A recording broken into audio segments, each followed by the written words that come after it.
व्यापाऱ्याकडून वेळोवेळी 32,492 पोती कांदा घेऊन त्याचे पैसे न देता 2,91,57,246 रुपयांची फसवणूक केल्याप्रकरणी सोलापुरातील दोघांवर गुन्हा दाखल करण्यात आला। व्यापाऱ्याकडून वेळोवेळी 32,492 पोती कांदा घेऊन 2,91,57,000 रुपयांची फसवणूक केल्याप्रकरणी सोलापुरातील 2 व्यापाऱ्यांवर गुन्हा दाखल करण्यात आला।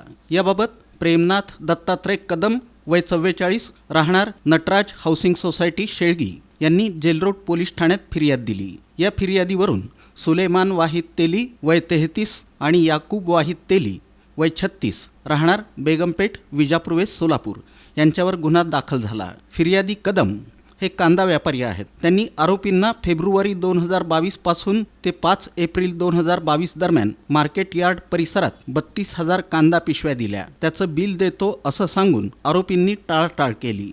त्यानंतर आजपर्यंत आरोपींनी मागणी करूनही अद्यापपर्यंत पैसे परत दिले नाहीत।